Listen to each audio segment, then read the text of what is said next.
so it's Michael here, and this would be part 5 of the infantry system tutorial. So in this particular part, what I was thinking of doing is kind of showing you how you can start adding some kind of like selection effects to some of those item entries that we created in the previous episode, so in part 5.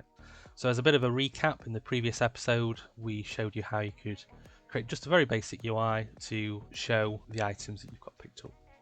And this is currently what it looks like. Now, what we'd be able to do is have it where if you're hovering over it or using a controller key, it would then highlight the relevant item entry within the list. So what I'm going to do is I'm going to go ahead and jump into the item entry widget. So what we're going to do is just change the name, change the color of the text that we currently have in here. Obviously you have quite a lot of flexibility in what it is that you want to do when it's essentially being selected. You could update an image if you wanted to, play an animation, it's completely up to you. So what we're going to do is I'm actually going to go ahead and use the focus system that's built into Unreal Engine. The focus system itself relies on the focus path. So when you click on a widget that is hit testable, so generally is visible, this gives focus to that specific widget. And any parent of that, I'm not sure if parent's quite the right word, but in terms of the chain of widgets, whatever you kind of have to go through to get to that specific widget gets added to the focus path. So you kind of think of it as like a list of widgets that it's got to step through before it gets to that specific widget. Now, the focus path itself is quite important when dealing with inputs, so it's definitely something that's worth learning about. So if you remember in the previous episode, I believe it was in the main infantry widget, we overrid the on key down. Now, if you remember, when we first set this up, whilst it was all set up, it didn't work. And the reason why was because it wasn't in the focus path, essentially. And the same thing will apply here. So if at any point you want this particular widget to receive or have a chance at handling any inputs that are pressed, it does need to be in focus or be in the focus path. In a sense, that kind of gives us a bit of flexibility in terms of how we tackle this, purely because there's stuff already built in to detect when that happens. So what we can do is, if we just right click in the item entry widget, we'll just type in focus. There are a few in here, and the two main ones we want to look at is on added to focus path and on removed from focus path. So we could go ahead and do on focus received, which actually I believe is on this one here, on focus received. So we could do something on here if we wanted to, which would be specific to having been received the input that is in focus, or we could just use the focus path. I'll actually show you both methods because they can kind of be very similar. So knowing how to do both can be quite useful because sometimes one method might be slightly better than the other depending on what it is that you're doing, but it can kind of give you the same result. So what I'm going to do is we'll start with the focus path method. This is the one that I prefer. Obviously there's pros and cons to each. Sometimes you kind of just have to have a play and see which works best for what it is that you're trying to do. So as I mentioned earlier, what we're going to do is just set the color of the text. So I've gone ahead and got reference to the text in there. We're just going to do the set color and opacity. Now this is one of those lovely nodes where you can connect multiple objects to it, and it'll just apply the color to both of them. In terms of the actual color, I'm going to promote that to a variable. So this is what's added to the focus path. So this is going to be the selected color. Like so. And then we can pretty much do a very similar thing here for the on removed focus. But I'm just going to create a new variable for this one and just call this one default color.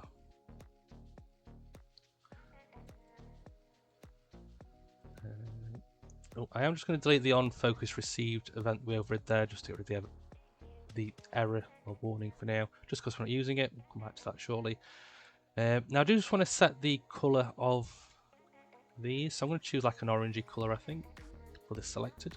Again, you can choose whatever colour you like. And then for the default, that's going to be white. Now we're going to go ahead and just quickly test this, and it won't work. So this itself is one of those things that's very easy to get tripped up over. So whilst we've set this up, the reason it's not working is because the widget itself isn't focusable. So if we come back to the designer view and we look in the list under the interaction section, is focusable is unticked. So because it's not focusable, it can never get added to focus path, things like that. So let's go ahead and set that to is focusable. And then now it'll start working. So at this moment in time, we do have to physically click on them because it's the clicking that sort of gives it focus, which is just something to be aware of. Alternatively, you can use tab, and it will still work as well. So that's that. However, if you are wanting to use kind of like a mouse and keyboard / controller combo, sometimes what you might like to do is on the mouse enter for this specific widget, use the set focus and just set focus to itself. So what this will do, so we can test that again. Now when you hover over it, it automatically sets the focus. I don't have to wait to click, and then it automatically highlights it.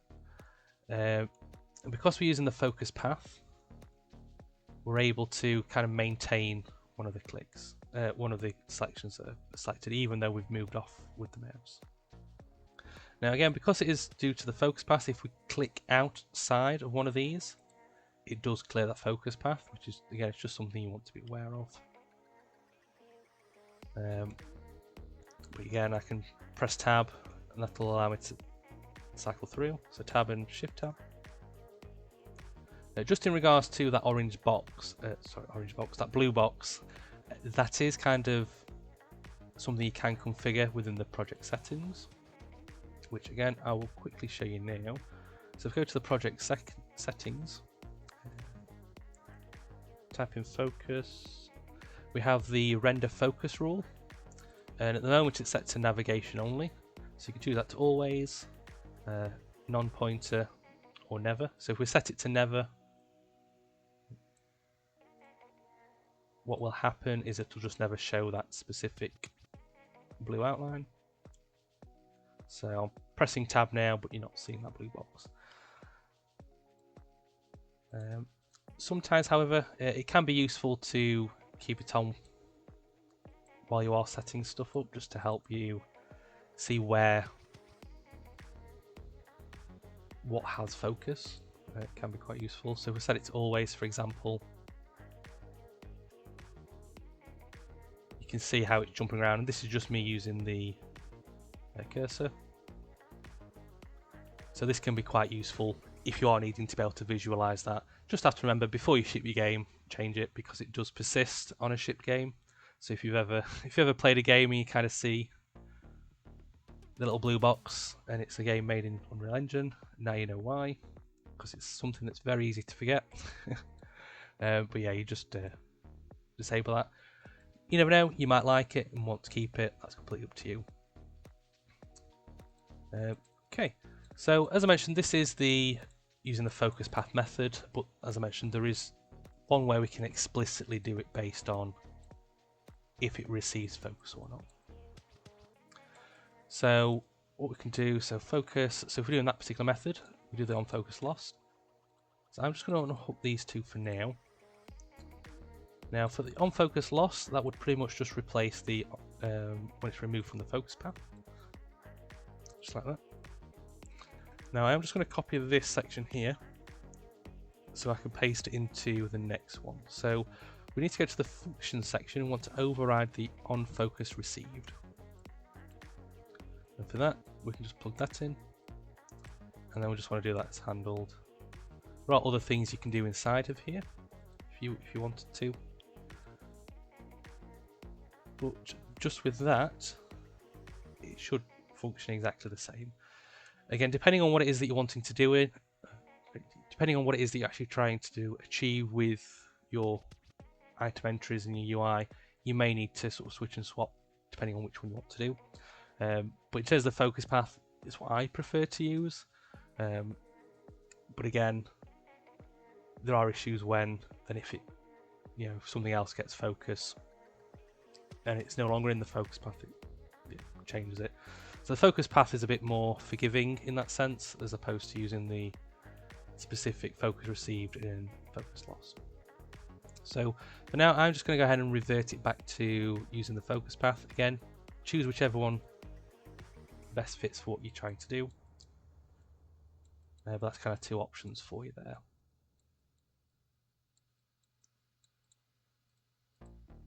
Okay, now the last thing I kind of want to go over in this particular video is kind of the navigation side of things.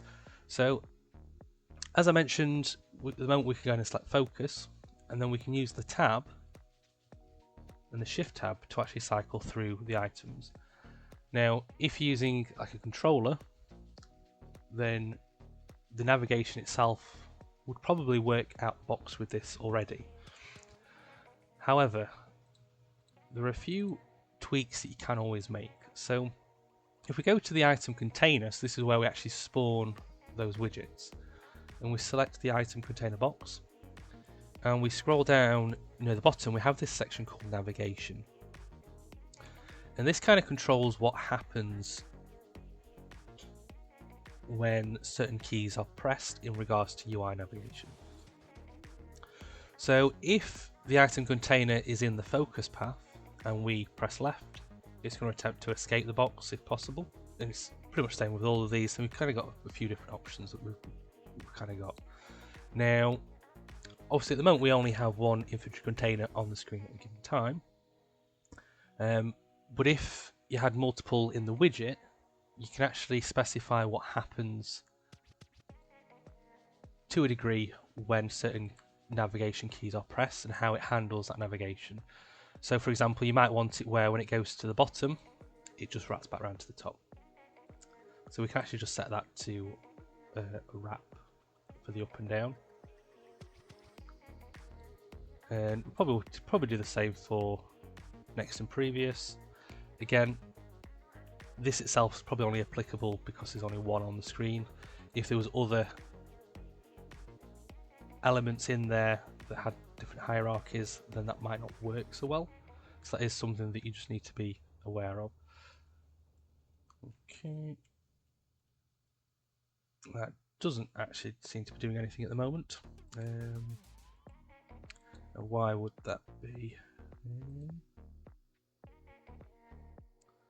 Okay, what I am going to do just for the item container, I'm just going to set the visibility to visible, just because I know sometimes with navigation, if the root of the widget isn't visible, it can sometimes mess the navigation up a little bit. So I'm just going to quickly try that. There we go. That was it. So, so now I'm just pressing tab, and when I get to the bottom, it just cycles back to the top. And again, that's all controlled through using the navigation rules on the specific item container. It could be that you could be explicit, and that allows you to specify a specific widget. So if you've obviously crafted a widget with lots of different areas that the player can interact with stuff on, like different buttons and things like that, and when they get to the end of a particular container, you can kind of decide what happens and which one they go to if you wanted to. There is also custom options. I'm not going to go into those too much in this episode, just because they can get quite complex. But generally, it's definitely worth having a play with some of the certainly the top four. Kind of wrap your head around a little bit in terms of how that navigation works. Hello, so it's me from the future. So I'm actually currently just editing the video, and I noticed that there was actually something that I hadn't quite explained very well. So at the moment, the way that it's currently set up is that we can open the inventory and navigate using the tab and shift tab. But currently, it doesn't actually work with the arrow keys. and it should.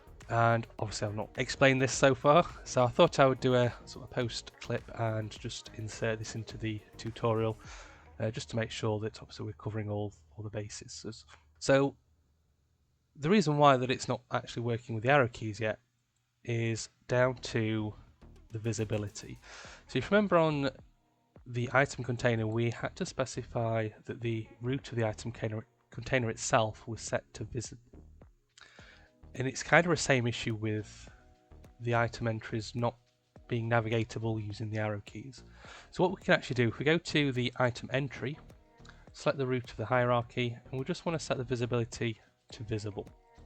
And again, this just helps the built-in navigation system correctly detect the various widgets and the hierarchy.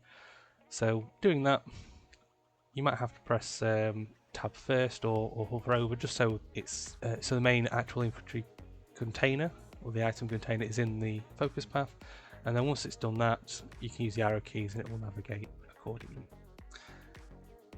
like so. And we can still use shift tab as well if we wanted to. Sometimes, depending on the structure of your widgets or what other elements are in there, tab itself may jump to other sections as opposed to actually navigating the individual elements, but obviously the arrow keys is what that's supposed to do. Now, one last thing I do just want to mention, just in regards to the focus. Obviously at the moment when we actually open the infantry, nothing's selected. So ideally what we want to do is when we actually open the infantry, it does automatically select the first item in the list. Now there's kind of a few ways we can do this. So what I'm actually going to do myself is, inside the item container, I'm just going to create a function called focus first item, like so. And then I'm going to get the item container box, get children, so get child index. Oh no, that's not the right one. Get child at. There we go. And we want to get the child at index 0, and we just want to go ahead and set focus.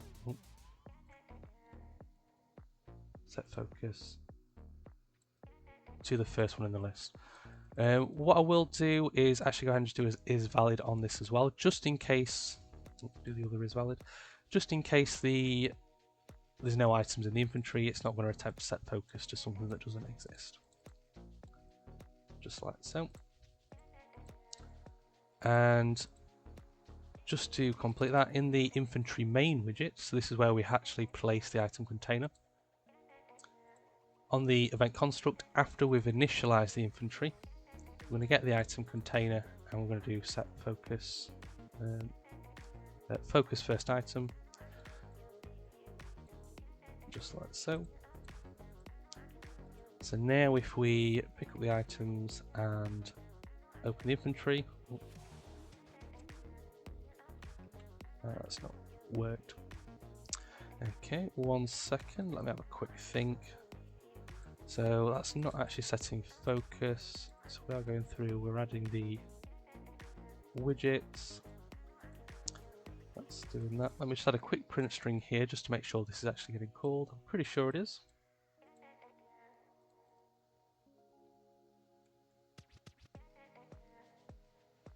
Yeah, so we do have the hello up there. Okay, so it's possibly an issue with somewhere else. So let's have a gander. So I believe when we open, yeah. So here when we actually add so here when we actually create the infantry main, we add it to the viewport and then we set the input mode UI. And because of this, we actually tell it to set focus to the infantry main widget. So trying to set focus to multiple widgets in a single tick can sometimes cause issues. So I'm just going to go ahead and just untick that, or unconnect it, and we'll see if that sorts it. Yep, there we go. Yeah, so essentially what was happening is it was attempting to set the widget to essentially the main container instead of the one we wanted it to be set to. So you kind of think of it as an order issue. So we come through, we create the widget, which comes in here, so then it initializes everything and then it sets the focus, and then after it's done that, back in here, when we add it to the viewport, we then set the focus to something else. So that's why that particular thing wasn't focusing correctly. So in this instance, we can leave the in-widget to focus to nothing, and we can handle that ourselves inside the main event graph when we initialize and whatnot. Okay, so yeah, so that was just a few additional things I wanted to just add, just in regards to setting the focus and making sure that it's navigatable using the arrow keys. Okay, so now you don't have to press tab to actually get focus to here, it'll automatically assign it and then use the arrow keys. Okay, so back to past self. So as again, let's have a quick check. Yep, so that's working fine. Now what I'm actually going to do just in this particular episode is actually just add a quick bit of padding in between these item entries. So what we can do on the item container, when we add them, we can go ahead and just add some padding. So you just set padding, and we want to add it to the bottom.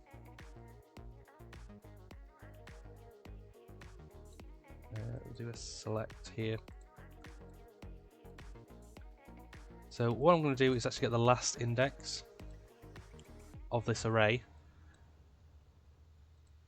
So if this array element isn't equal to the last index in that, then we're going to add some padding to it. The reason why is because if it's the last one in the list, we don't want to add any padding to the bottom.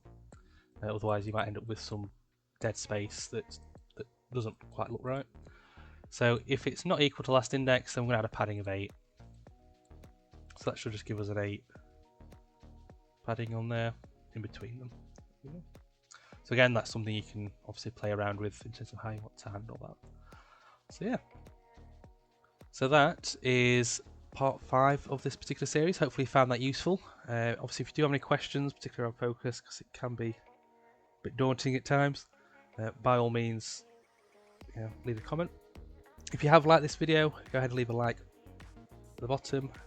If you haven't already, go ahead and subscribe so you don't miss any future videos, particularly if you're following along with this particular tutorial. Also, as a reminder, I do have a Discord channel, so you can find the link to that in the description. So if you want to go ahead and jump on there and chat about stuff, show off what you're working on, that type of things, by all means, jump on that.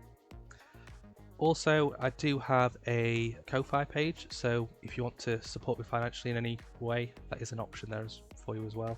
Again, completely optional, but obviously any donations are greatly appreciated. So yeah, so I just want to say thanks again for watching and enjoy the rest of your day. Take care.